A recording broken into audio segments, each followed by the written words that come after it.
Yes, hello everyone, and I do welcome you all to the TED seminar of the International PhD in Progress Seminar Series Phase 4, organized by the Global South Network.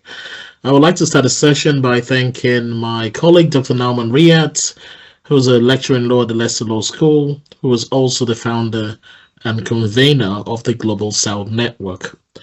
For me, my name is Tam Egbe. I will chair the session. I joined the Leicester Law School in 2022 as a lecturer in law. Prior to this, I was a lecturer at the Nottingham Law School, and also having obtained some of my academic qualifications in both Nigeria and the UK. I am also a qualified barrister and solicitor of the Supreme Court of Nigeria. I have published papers in reputable journals and also presented my research in academic conferences as well. My area of expertise is commercial law, generally speaking, and I also have an interest in contract law as well. I'm now joined by Dr. Adam Abukari, who is an assistant professor at the Faculty of Law and Business, Coventry University. He is the discussant for today's session. Since July 2018, Dr. Adam has been working as a research fellow with the EU Pro-Tax Center at the Center for Financial and Corporate Integrity, Faculty of Business and Law, Coventry University. His professional experience is over 12 years in consulting, advocacy, in counseling, and management and research. He has published widely in Ghanaian newspapers such as Ghanaian Times, The Inquirer, and Bilingual Free Press, online portals such as newsghana.com.gh, modernghana.com, peacefmonline.com, as well as his personal blog at abukari.blogspot.com. He successfully defended his law PhD thesis on the rule of law and justice in petroleum law in sub-Saharan Africa, critical analysis of socio-economic rights, and the World Bank New Africa Strategy at Kingston University, London. Hitherto, he obtained a Master's of Law from Nottingham University, UK. I'm also joined by Lean Mustafa Aref Talafa, who is a PhD candidate at the College of Business, University of Leicester. Her PhD thesis focuses on the relationship between ethical controversies and sustainability assurance and a moderating role of corporate governance. Last but not the least, our guest speaker for today's session is Fernando Ferro Guimaraes, PhD candidate, Leicester Law School, University of Leicester. Today, Fernando will be presenting his project entitled A Critical Analysis of Corporate Compliance Programs to Prevent Transnational Corruption, Measuring Effectiveness and Proposing Improvements. Fernando, you have 30 to 35 minutes for the presentation, which will be followed by 5 minutes of comments and questions from either the discussant and peer commentator, and also 15 minutes of questions and answer from the attendees as well. The floor is now yours. You may begin. Excellent. Thank you. And first of all, I'd like to thank Dr. Nauman for the invitation and thank everyone who's present here, and not only for the presence, but for the interest in the presentation. My name is Fernando Ferro Guimaraes. I'm a second-year PGR at the University of Leicester, where I'm conducting research on the efficiency or inefficiency of corporate compliance programs in order to prevent and detect transnational corruption. The title of the presentation, the title of the thesis, is a critical analysis of corporate compliance programs to prevent transnational corruption, measuring effectiveness and proposing improvements. So the topic, the focus is transnational corruption. We are not focusing on domestic corruption or corruption such as paying bribes due to traffic infractions. No, we're looking at grand corruption here. Corruption that causes so much harm to economies, to the growth and equity in countries. So this is where the focus will be centered. And we'll be looking specifically at the bribery of foreign public agents. There are different types of corruption. The most common is bribery, but not the only one. We can have, for example, nepotism. We can have other types of corruption that also can harm economies, governments, populations. Here we'll be focusing on the most common type of corruption, which is bribery. By definition, bribery from the perspective of a public official, a public agent, would happen when that public agent takes advantage of a discretionary power that he or she has in order to obtain personal benefit. From the perspective of the perpetrator, the individual or company that's offering the bribe, that individual or company is offering a personal benefit in order to obtain or to keep business. The expectation is that the public official, by accepting that bribe, will not do his or her job, or will do it different from what would be expected if it is correct. So from both perspectives, that's what happens when you have a bribery situation.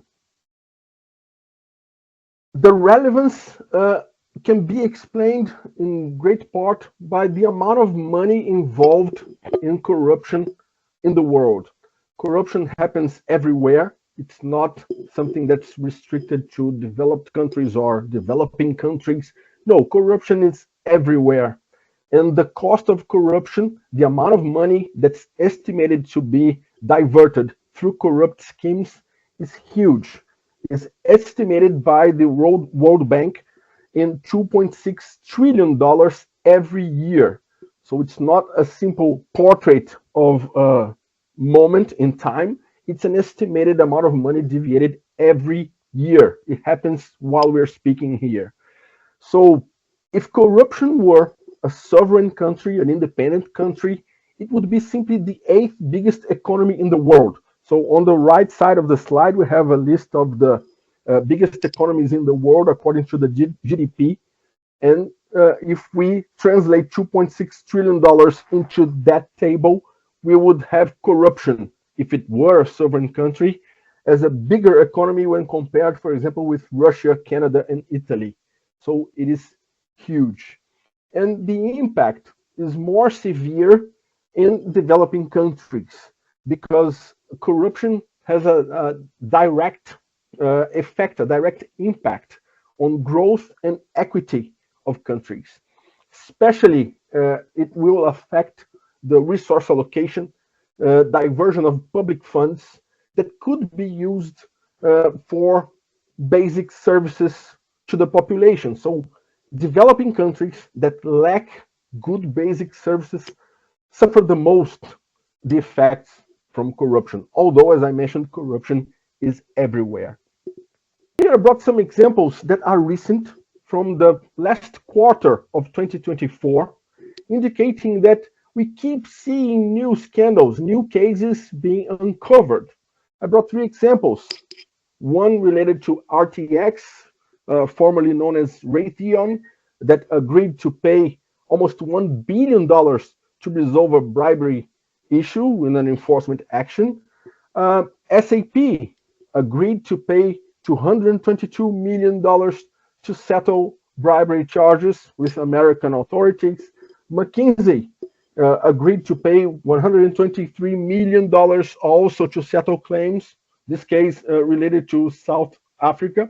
So we are seeing examples here of companies that have a cross-border operation, big companies that have compliance functions, that have people accountable for compliance in their organizations, companies that have a compliance program in place, but regardless of the compliance function being set, regardless of compliance mechanisms being implemented, still they were engaged.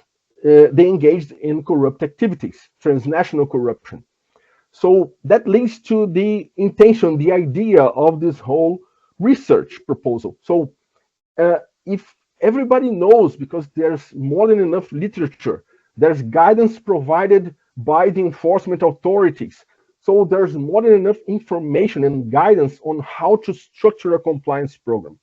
So if it is public knowledge how to structure an effective compliance program, why do we keep seeing compliance programs struggling to prevent corruption and to detect corruption as they should? So that's the purpose of this research, which leads to the main research questions that we intend to, and we will, respond. Why have corporate compliance programs faced substantial challenges to prevent transnational corruption? Can we say that they have been failing? Not necessarily, but it's a fact that we have seen one new scandal after the other, which indicates that these compliance programs have faced substantial challenges. And what can be done to effectively respond to these challenges? What have been the weaknesses in those compliance programs, and what can be improved in them in order to make them more effective? So these are the main research questions that we will address and respond with this research. Talking about legislation that's applicable to transnational corruption. A lot of the cases that we have of changes in regulation or changes in legislation come after big crises or scandals. And that's the case here when we talk about transnational corruption. The first legislation against transnational corruption in the world is the Foreign Corrupt Practices Act from the United States, enacted in 1977. And it was a response to the Watergate scandal. Just to provide some context here, we're talking about, in the 70s, the campaign for re-election of President Nixon in the United States. He won by a landslide that election in 1972. But there was an episode during the electoral campaign that was a milestone that changed the environment related to corruption. There was a burglary.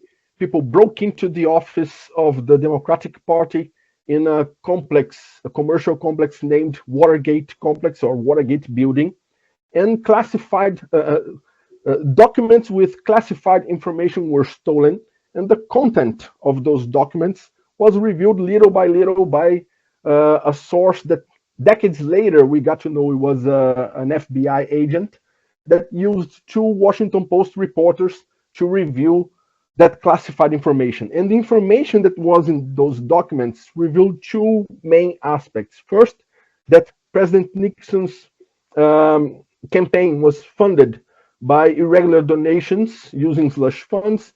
And the second main aspect, a lot of American companies were obtaining business around the world through the payment of bribes to foreign public agents. And public agents, in some cases, at a top position. For example, one of the main aspects of that scandal involved Lockheed, that at that time was one of the biggest manufacturers of military equipment. And they were paying bribes, for example, according to the evidences that were found, they were paying bribes to the Prime Minister of Japan, to the Prince of the Netherlands, to the Prime Minister of Italy, just to give a few examples. They were adopting that as a practice to obtain business worldwide. But Lockheed was not alone. A lot of other companies were using questionable practices, making questionable payments to obtain business abroad. For example, Gulf Oil, they had an affiliate in Bahamas just to facilitate those questionable payments. Um, United Food, that was an interesting case. United Foods, the CEO, when he found out he was under investigation for the payment of bribes to the president of Honduras, he killed himself. He went to his office, broke the window with his suitcase, and jumped to death in New York. So it was huge. It led to a big investigation conducted by the Securities and Exchange Commission and the US Congress, and it provoked a huge public outcry. So American public opinion in America was clearly condemning that practice. It clearly was not or should not be a policy in the country to obtain business that way. The response to that was the enactment of the Foreign Corrupt Practices Act, which outlawed the bribery of foreign public officials. The problem before that legislation, according to an SEC attorney, was that they could prove bribery in these cases, but they couldn't prosecute it as a bribery. So after the enactment of the FCPA, then they started to have that possibility and then have proper enforcement on or against transnational corruption. This was the first legislation against transnational corruption and remained as the only one for 2 decades. And for American companies or companies that were subject to the FCPA, it was clearly a disadvantage, especially from the 90s when we started to have an increased globalization. The world became one single global market. And for companies that had limitations brought by the FCPA, it was difficult. They were facing an unfair competition because, for example, companies based in Germany, they not only were able to obtain business through the payment of bribes to foreign public officials because they were not prohibited by a country-level legislation, but they could also use it for tax deduction as business expenses. So it was not a leveled playing field for global competition. American companies started to lobby against the FCPA to soften the effects of the FCPA. They were not successful on that try. Then they started to lobby on the opposite direction. So if we have to comply with this legislation, which is tough for us, but it protects a good policy, so we should expand that so that every company in the world should follow that same policy. However, it is impossible to have one legislation applicable worldwide. So the approach that was used, not only in this case about transnational corruption, but also to combat other financial crimes such as money laundering, they used the same approach, a convention in which the signatory countries will sign a commitment to implement at country level their own legislation according to their own legal system and their own particularities to outlaw transnational corruption and to have enforcement authorities that could investigate and prosecute those activities and also collaborate internationally with other financial intelligence units and authorities from other countries. That happened in 1997 with the OECD Convention. It was signed by 42 countries, all OECD members, plus 7 non-members of the OECD. And only after that, we started to have other countries adopting similar legislation comparing to the FCPA. So only after 1997, we started to have other countries implementing legislation against transnational corruption. Some countries adopted it quicker, others took some time, and the UK is an interesting example. The OECD has a task force to monitor the implementation of the OECD Convention. And the UK took too long to adopt a legislation against transnational corruption. Only after the OECD started to threaten including British companies in a blacklist. Only after that, the UK decided or accelerated the process to enact a legislation against transnational corruption. And when the UK did it, it came with the toughest legislation in the world against transnational corruption.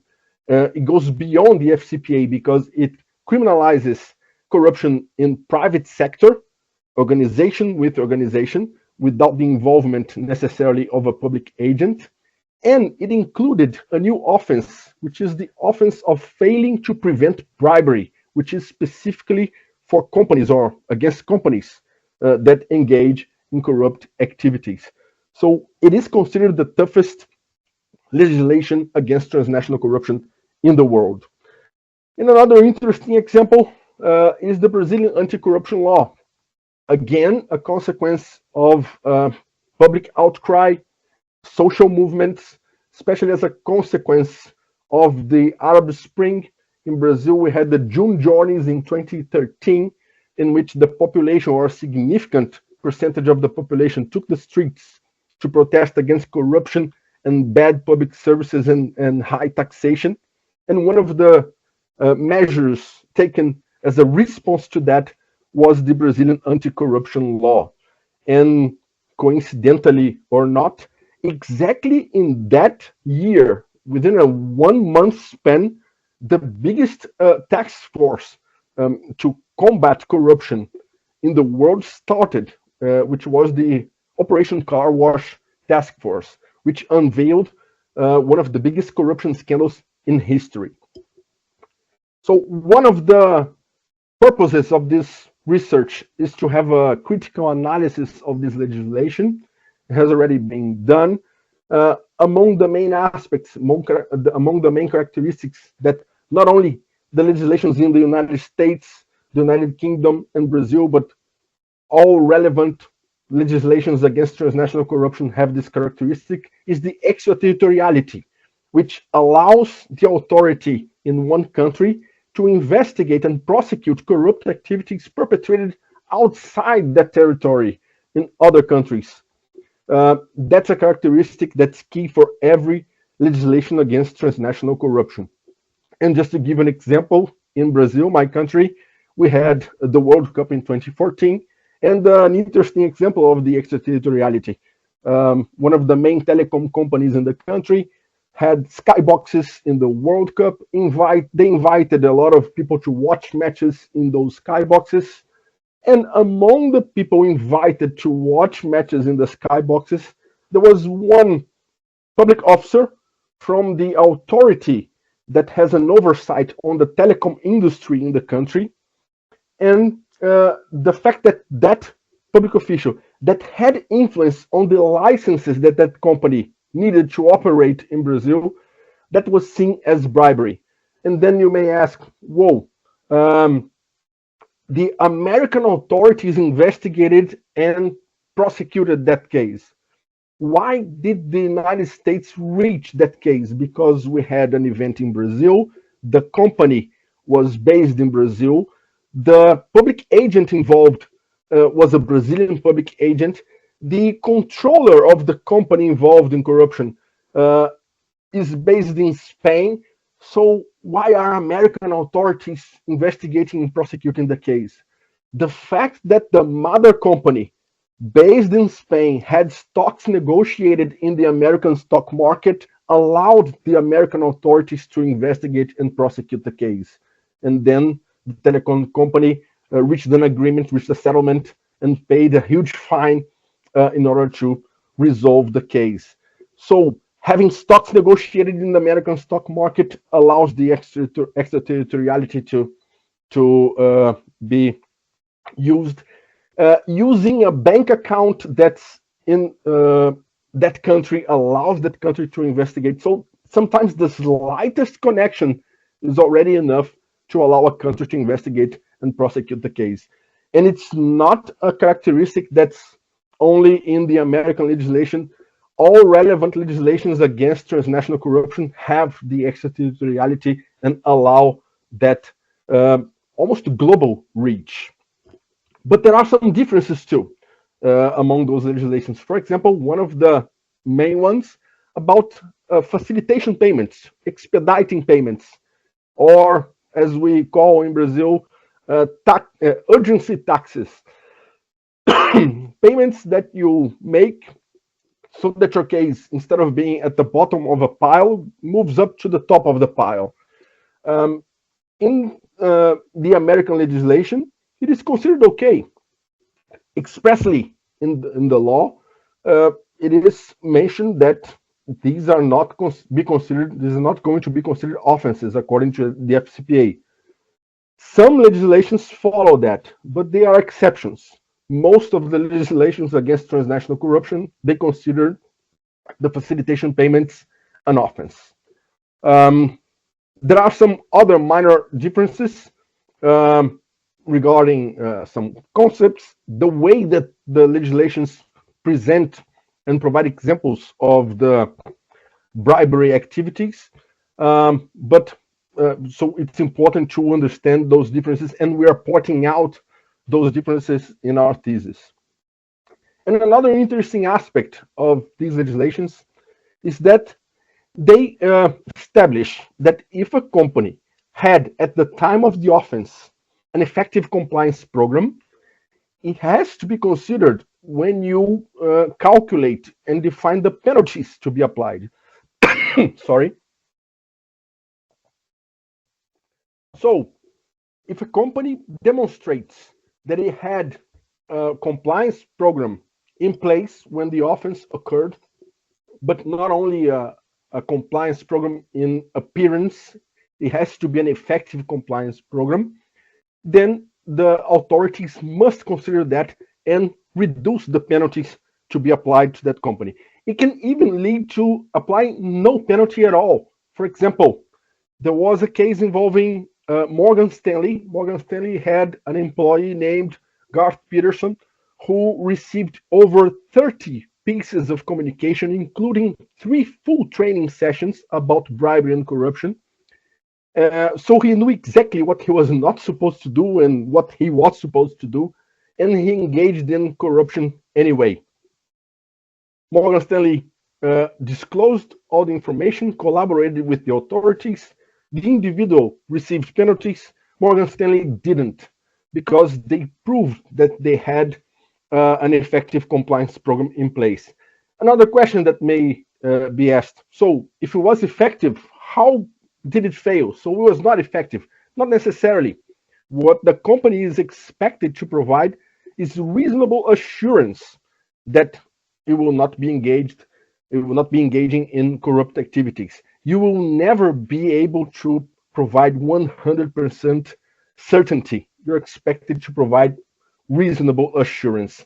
And Morgan Stanley proved that there was nothing else that could be required from them in order to prevent and detect corruption.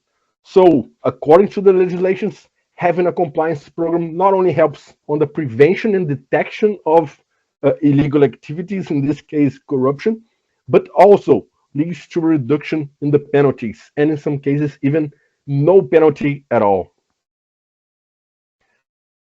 Talking about the literature on the topic, most of the literature related to corruption comes from non-legal sciences like economic science or business management. So this is on one hand a difficulty, but on the other hand an opportunity to expand the view on corruption using the point of view from legal science. Most of the literature analyzes the causes of corruption, the consequences of corruption, some different views. They analyze the factors that lead to corruption, and also the impact that corruption has, especially in developing countries. The impact is more severe. We have a lot of studies demonstrating that. Even according to the World Bank, it is among the most relevant causes to affect growth and equity, especially in developing countries. So we have a lot of studies on that. Also, when we talk about compliance programs specifically, which are the mechanisms implemented by a company to make sure that it's operating according to the laws and regulations that are applicable to that industry and that business. When you look at compliance programs, the literature is more than enough on providing guidance on how to structure a compliance program, but not on the efficiency of those compliance programs. So the enforcement authorities have publications on providing guidance on how to structure an effective compliance program. Literature provides also guidance on that.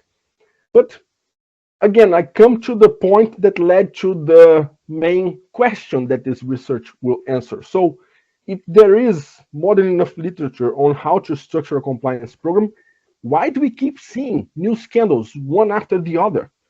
Why have corporate compliance programs faced substantial challenges to prevent transnational corruption?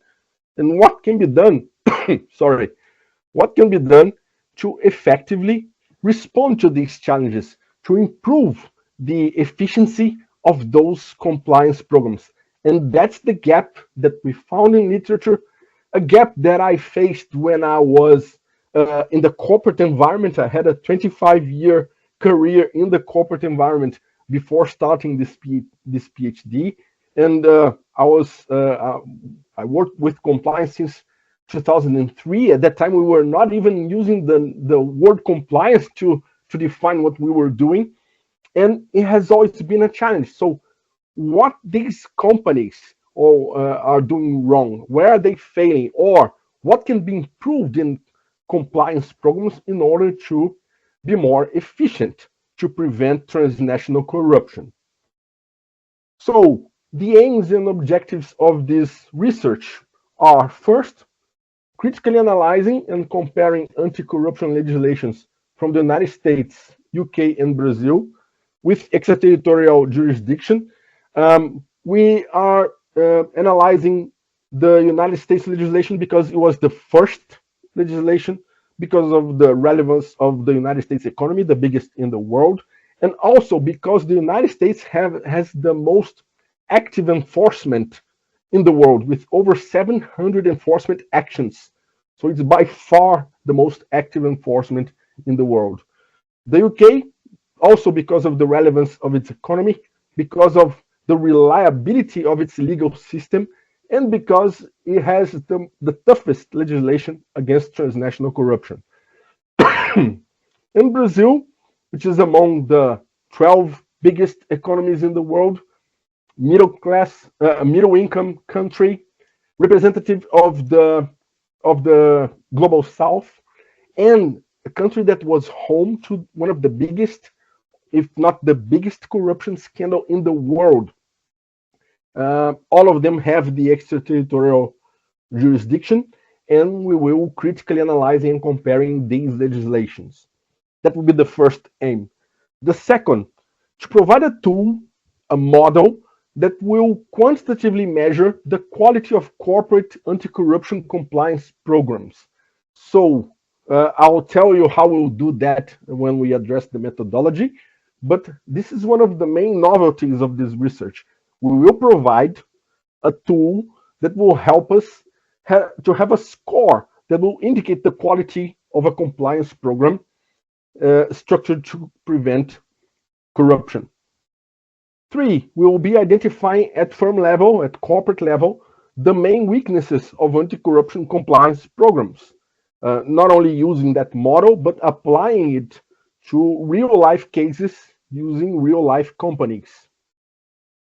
By identifying the weaknesses and the points that could lead to improvements, we will be recommending measures for the improvement of corporate anti-corruption compliance programs. And in the end, by doing all of that in a second instance, we will be contributing to a corruption-less environment, business environment, more efficient governmental regulation, and social justice. Sorry. About the methodology.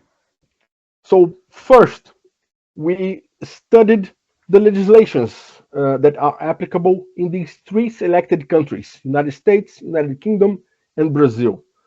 First, addressing the question, why do we need legislation against transnational corruption? First, do we need?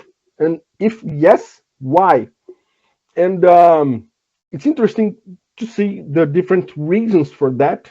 We identified social, economic, legal reasons for that.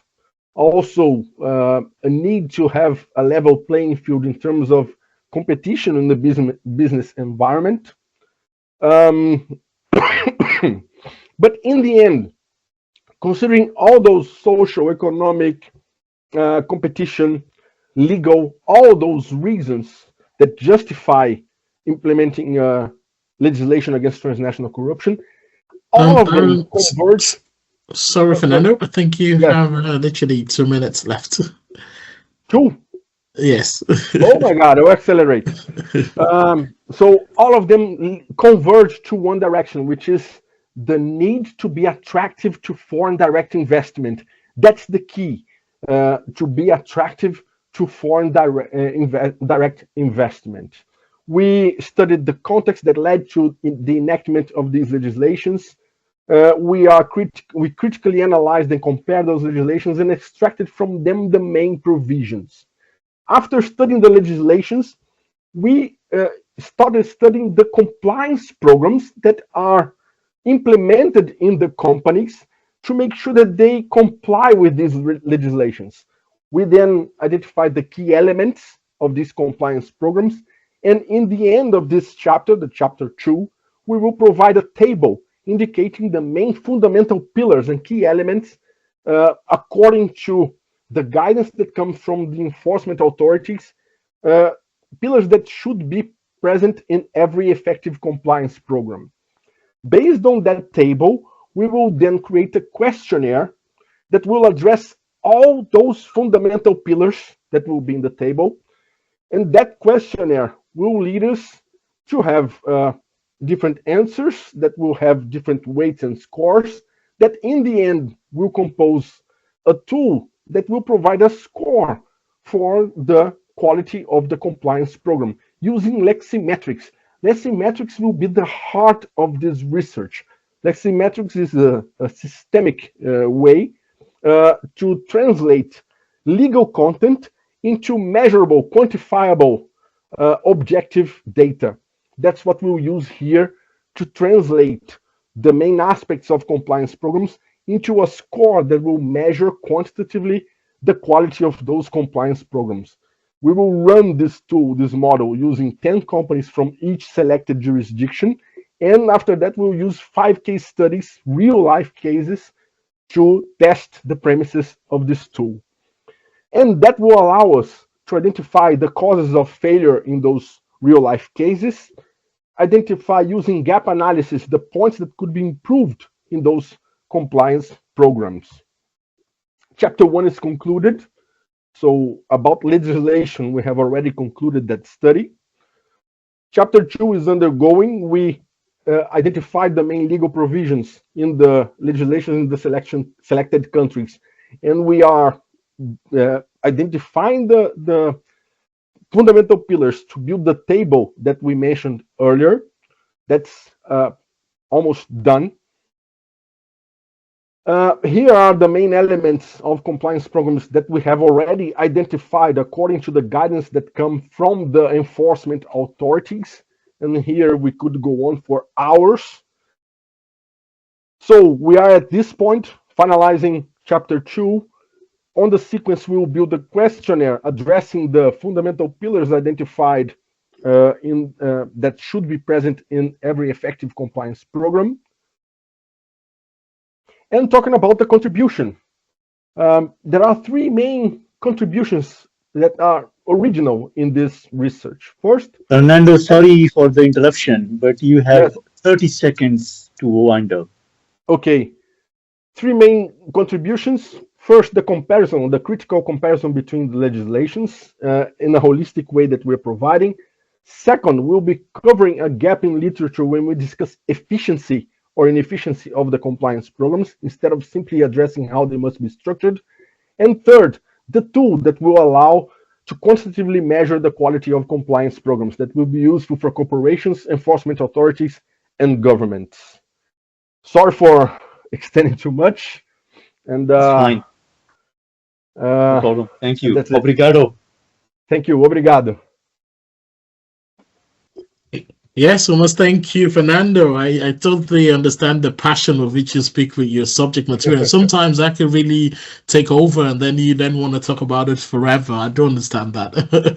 So we're going to invite comments from the, I think the discussant first, and then we go into the peer commentators. I think Adam Abukari, the floor is yours. You have 5 minutes. Okay. Right. Thank you very much, all. Thank you, Fernando, for the interesting presentation. Of course, you are short of time, so you haven't been able to go through it as much as you would have wished. You know, I have a few comments to make, basically on the law and then on the structure and methodology. You know, so regarding the compliance programs in relation to the laws that you have highlighted, you haven't been able to mention at the international level, apart from the OECD Convention Against Corruption, you haven't mentioned any other. For example, the United Nations Convention Against Corruption. You know, can it be interactive? Can I ask him questions as we go on? Or I should just, I want to know what I have to do, really. Yeah, I think because of time, you could just sort of make your comments and your question together so that he can take note and respond to them after the peer commentator has also done this. Okay, that's fine. So that part of not including United Nations Convention Against Corruption, I wonder why it is not featured in his background analysis and even the content of his paper. So take note of that, Fernando, and respond to it. You know, the other part of my comment is in relation to the ethical part. You know, you just highlight more on the legal part, but you haven't really spoken about how the ethical norms can also influence corruption in the corporate environment. You know, if you look at the whole thesis, it is featured within the context of corporate governance. Yeah, you know, so corporate governance, you need to be able to look at various aspects of corporate governance to be able to appreciate why and how, you know, despite the fact that compliance programs have been in a number of companies, corruption continues to be a major factor, you know, here and there across board. You know, it's basically about the fact that corporate governance issues have been at play. That's one side. The other side of it is that what about enforcement, you know, of those corporate governance principles and environment that underpin them, you know. So that part of it, I didn't see that highlighted clearly, you know. And then in relation to methodology, I'm going to be very brief so that you come in whilst I come in again. So in relation to the methodology, is there any reason why you haven't really featured social legal kind of analysis or doctrinal legal analysis? Why is it that you make it look like it's going to be more of quantitative without looking at an aspect like, you know, the text of the law and how the text of the law relates with what is happening in the corporate environment in terms of compliance activities that would enable them to prevent corruption within their vicinities, you know. So these are the key comments that I have. Can you come in so that I can conclude on my comments, Fernando? Sorry, Fernando. I'm sure you took note of those. Is that? Yeah. Did you take note of those? Excellent, good. Before you respond to those questions, is it possible for Lean to also come in and give her comment as well as the peer commentator for this paper as well? the presentation. The topic is very new for me. Like I've always looked into these things from business and accounting perspective, but I've never looked at it from a law perspective. So thank you for showing that to us today. I have a question regarding the presentation, and what would it be, given that the compliance program may differ in practice despite similar structure elements, how will the study account for contextual factors such as industry, company size, corporate culture from like developed economies and developing economies, like as you're doing UK, US and Brazil? Thank you for the question. Very interesting question. The idea is to address that by running the model once we structure it, using 10 companies from each one of those selected jurisdictions. So we'll run the model with we will interview executives from 10 companies from the US, from the UK, and from Brazil, answering that model, the questions of that model, twice. Once telling how they are right now, and another time considering how they were at the time of the offense which they were engaged in. That time we will be applying real life cases to test the model, and I believe we will be addressing that aspect of covering different realities, different industries, different countries, jurisdictions, and so on. And that will help us calibrate the weights and scores of the tool. So that's the intention. And after that, we intend to use 5 case studies, selecting corrupt scandals from this century, among the big ones, to test the premises, to test if the model is calibrated, to test if it makes sense. Yes. Lynn, do you have any other comments or questions?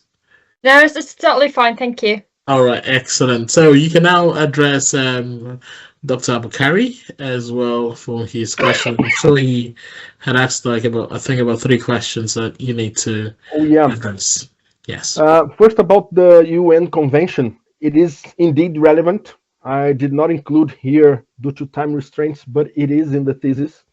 And it was also a milestone because it was signed by 140 countries, including relevant economies that countries that didn't sign the OECD convention, like Russia and China, for example, and India. So it is indeed relevant. I did not include here because the biggest milestone was the OECD, not only because it changed the approach that most of the biggest economies in the world had with this topic, but also because of the task force that OECD has in place to monitor the progress of the countries that have been implementing that policy. But I agree, indeed, the United Nations Convention is relevant too, and it is mentioned in chapter 1 of the thesis. Second point about ethics, and I'll relate, sorry, I will add culture here. It is indeed relevant, and it's an aspect that must be considered by every country when they establish their own legislation. Also, when organizations establish their code of conduct and their policies. So ethics and culture will be components of the environment that the legislators will have to consider, the enforcement authorities have to consider, and also the organizations have to consider, looking inside and outside for the context in which they operate. So it is indeed relevant. I mentioned that also in chapter 1, and it can vary from region to region, from country to country. Some behaviors that are considered unacceptable in some regions, according to some cultures, can be considered normal or expected in other regions or cultures. And we can't also consider that culture will determine the outcome. For example, Hong Kong and Singapore had high levels of corruption before the 70s. Then, because of the work that they started to do from the 70s, it changed completely. And one of the reasons why they are reliable economies is because they were able to reduce, one of the reasons is because they were able to reduce the perception of corruption in the country. So culture and ethics will also have a strong part in that, both at the same time for governments, enforcement authorities, and companies. About the interface with corporate governance, it's tied up like that. They are connected all the time. So a lot of the principles that are, for example, in the principles of corporate governance, the G20 OECD principles of corporate governance, they have a connection to what we're talking about. And there are three elements, the GRC functions, that are really close. Risk management, because you should structure your compliance program according to the risk that you identify that may impact your company. So it should be risk-based. And the same approach should be related to corporate governance. And compliance will be one of the mechanisms of corporate governance to make sure that the company has a direction and will be operating, marching towards that direction that was set. So they are truly interconnected, as was mentioned. And at last, about the approach that we're using, that's more quantitative, more objective instead of legal. That was under the idea that when I was a compliance officer in the corporate environment, I had among my duties to have to establish KPIs, key performance indicators for my team. And regardless of that, I wanted to measure the quality of our compliance program. And I couldn't find enough reference in literature, or the guidance that comes from the authorities. It comes in a subjective way, and it has to be at some point subjective because it has to consider the size of the company, the industry, the complexity, the environment, internally and externally. So it has naturally some subjectivity, but it was difficult for me to find reliable reference to establish those key performance indicators. And if I have that difficulty, enforcement authorities probably have that same difficulty when they assess, when they evaluate the efficiency of a compliance program. So that was the origin, the source of the idea to study that, to compare the legislations, to identify the key elements of compliance programs, and to develop that tool that will help compliance officers to measure the quality of their compliance programs, to establish key performance indicators for them, and for authorities to objectively measure the quality of a compliance program. For example, the Department of Justice in the United States, they have a fantastic document, which is the evaluation of corporate compliance programs, which has a lot of topics and questions that should be raised by prosecutors when they evaluate the quality of a compliance program. But they themselves admit that they don't have an objective tool for that. So why not creating that? And that's one of the main ideas here. I hope I have answered the questions and not deviating from the idea. Absolutely. Thanks, Fernando. And then just quickly about. Could I can hear it echoing. Is it from my side? No, I think it was a question by Rona, which is in the chat that just come in. Okay. Yeah. So about the title, you indicate that you're going to deal with effectiveness and improvement. Okay, but when you come to the objectives, you are kind of drawing towards efficiency. Is it that you are tackling both efficiency and effectiveness together, or you are dealing with just efficiency as it reflects in your objectives? Fernando, before you respond, because of time, I will want you to just also address Rona's question. So I'm just going to read it out for everyone. Rona did say, I'm interested in the Lexametrics method and intend a new tool? I understand the answer to lean via the questionnaire, so we'll simply ask for an example of the qualitative data which has been collected through Leximetrics and inquire if any problems are anticipated with securing a good range of companies from each country with the executives agreeing to be interviewed. I expect companies considering they have good regulatory systems are more likely to agree. So do you have if it's possible you can respond to that as well as Adam's comment, that would be excellent. I'll try to be quick due to time restraints, but two excellent questions. First, about efficiency versus efficacy, right? We will end up being addressing both because the guidance that the authorities provide are for efficient compliance programs. So they are not just an appearance of compliance program, they are implemented and they are being executed in practice. They are true compliance programs.